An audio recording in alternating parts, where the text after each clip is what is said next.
नमस्कार, आप देख रहे हैं व्हाइट हाउस और आपके साथ में विजेंद्र सोलंकी। अमेरिका में चुनाव अपने अंतिम चरण में है। कल यानी 5 नवंबर को चुनाव का अंतिम चरण प्रारंभ होगा और राष्ट्रपति के लिए वोट डाले जाएंगे। कमाल की बात यह है कि इस दिन कोई सरकारी छुट्टी नहीं होती। वहीं सवाल यह भी है कि अमेरिका में इलेक्शन कमीशन नहीं होता तो फिर चुनाव में कौन जीता और कौन हारा यह कौन तय करता है? राष्ट्रपति कौन बनेगा इसकी घोषणा कौन करता है? अगर 5 नवंबर को वोट डाल दिए जाएंगे तो फिर 20 जनवरी तक यह प्रक्रिया क्यों चलती है? ऐसे ही सवालों के जवाब देंगे आपको हमारे इस खास प्रोग्राम में जिसका नाम है व्हाइट हाउस।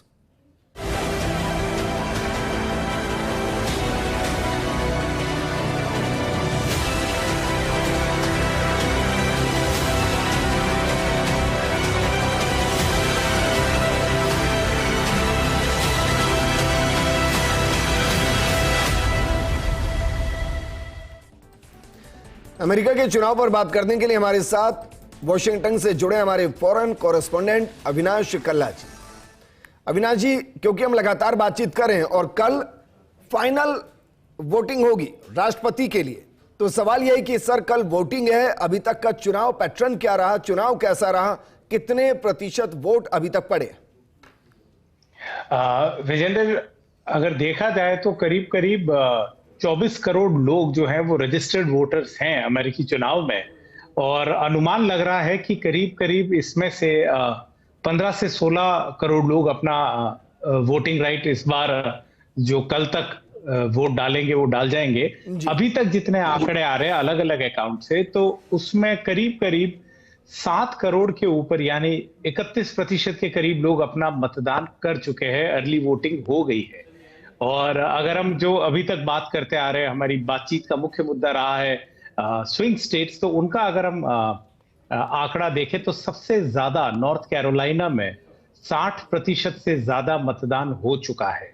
यानी वोटिंग में जाने से पहले वहां पे 60% के करीब करीब वोट डाले जा चुके हैं। ऐसा ही कुछ 50% के ऊपर अगर हम देखें तो उसमें आपका नेवाडा, एरिजोना ये दोनों आ जाते हैं। 40 की रेंज में आपका जॉर्जिया आ रहा है, और सबसे कम अर्ली वोटिंग अभी तक अगर कहीं देख रहे हैं तो वो पेंसिल्वेनिया में है। तो इस तरह से लोगों ने अपना मताधिकार का ज्यादातर प्रयोग कर लिया है। और जैसा आपने शुरुआती इंट्रो में कहा कि किस तरह से वोटिंग होगी, तो कल आखिरी दिन है।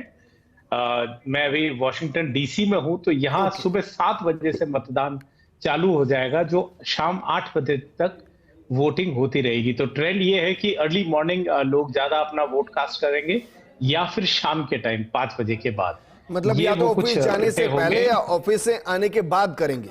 लेकिन सर सवाल यह कि जब इतना महत्वपूर्ण इलेक्शन है और भारत में तो छुट्टी होती है, तो वोटिंग परसेंटेज को बढ़ाने के लिए वहां छुट्टी क्यों नहीं होती?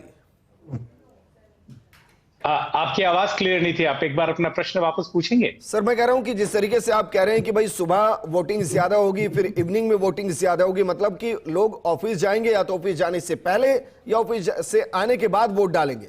मेरा सवाल यह है कि जब इतना बड़ा इलेक्शन है तो उसमें छुट्टी क्यों नहीं होती? भारत में भी छुट्टी होती है।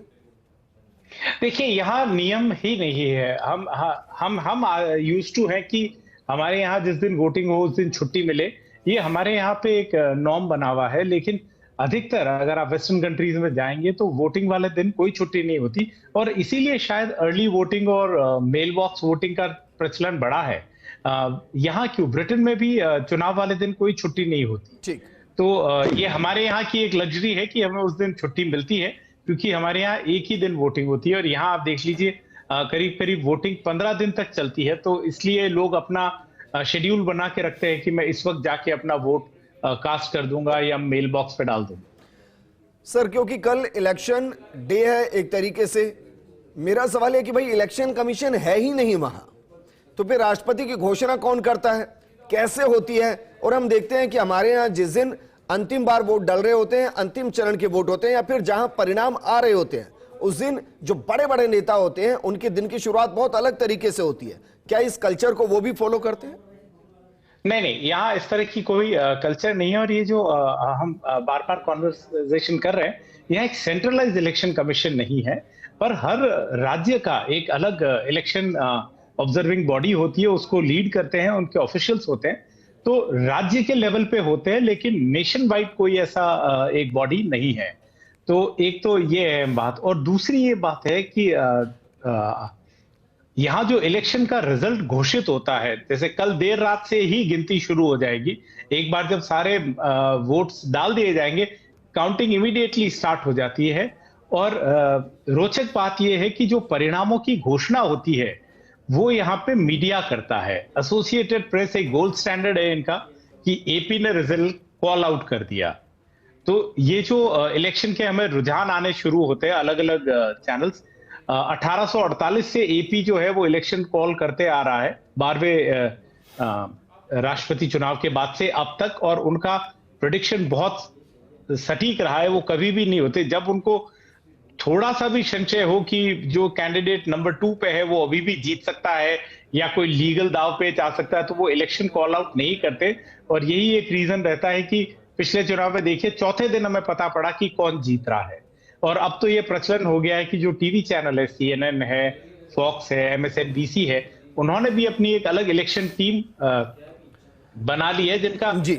स्पष्ट यही काम होता है कि वो इन इलेक्शंस को पढ़ते हैं। हर एक काउंटी के परिणाम, काउंटी किस तरह वोट करती है, उनकी अलग एल्गोरिदम होती है, और उनका काम 6 महीने पहले से शुरू हो जाता है कि किस तरह के ट्रेंड्स, किस तरह के सर्वे आ रहे हैं। तो उस मामले में ये काफी हम इसको इलेक्शन के बाद का एग्जिट पोल कह सकते हैं, जो लगभग वहां पर एग्जैक्ट रहता है। और आपने कहा कि पिछले चुनाव के अंदर कॉल नहीं किया गया था, इस बार तो हम वैसे ही कह रहे हैं कि भाई नेक टू नेक फाइट है। आपको लग रहा है कि क्लियर कट कॉल आएगा कोई?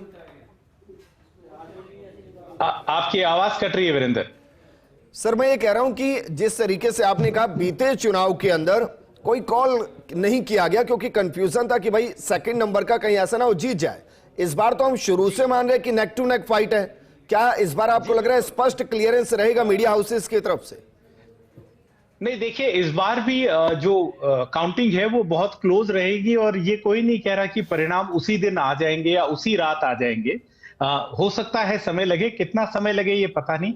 और इसीलिए ये ड्यूरेशन होती है कि आखिरी जो काउंट होगा वो उसमें शायद 2 से 3 दिन लग जाए, जब हमें पता पड़ेगा कि ये किस स्टेट ने किस तरफ वोट किया है। जी।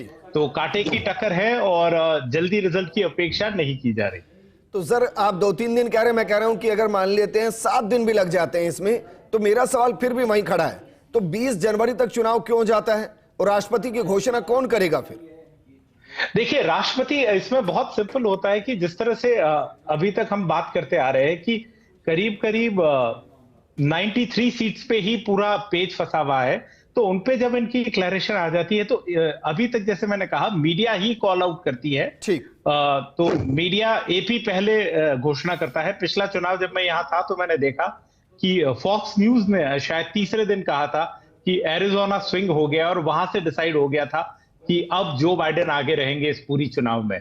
तो मीडिया ही कॉल आउट करेगा। और एक और बहुत रोचक प्रक्रिया होती है, मीडिया ने जब कॉल आउट कर दिया उसके बाद भी जो एक्चुअल वोटिंग है वो अलग अलग सेंटर्स पे काउंट होती रहती है, और वो बहुत लंबा चलता है प्रोसेस, पर उसमें किसी का बहुत फोकस नहीं होता, क्योंकि जैसे ही इलेक्शन डेजिग्नेट आ जाता है या प्रेसिडेंट इलेक्ट इन्हें कहा जाता है, जब तक कि वो शपथ नहीं ले लेते, तो मान लीजिए 5 को वोटिंग हो गई, 9 या 10 तक हमें पता पड़ जाएगा कि प्रेसिडेंट इलेक्ट कौन है, तो वो फिर ट्रांसफर ऑफ पावर की प्रक्रिया शुरू हो जाती है। और जैसा हम देखते हैं कि पिछली बार 6 जनवरी 2020 एक बहुत अहम दिन था कि उस दिन कैपिटल पे हमला हुआ।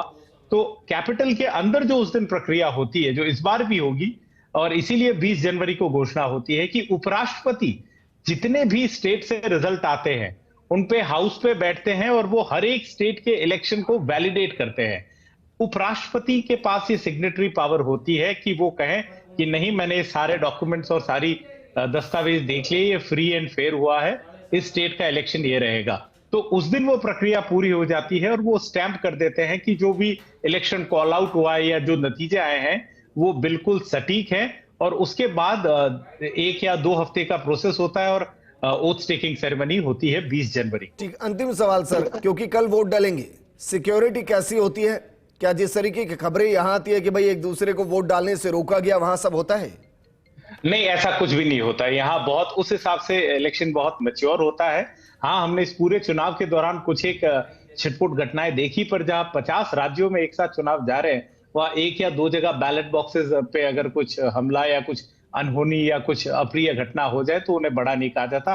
इतनी जितनी हमारे यहाँ हम देखते हैं कि सीआरपीएफ लग गया, वो लग गया, इतना कोई लवाजमा नहीं होता। पुलिस होती है, मुस्तैदी रहती है, लेकिन कोई किसी को वोट डालने से या कुछ भी कहने से नहीं रोकता। अंतिम सवाल सर, मान लीजिए इनमें से कोई भी जीतता है, वहां मिठाई खिलाने का प्रचलन है, कौन सी मिठाइयां चलती हैं सर?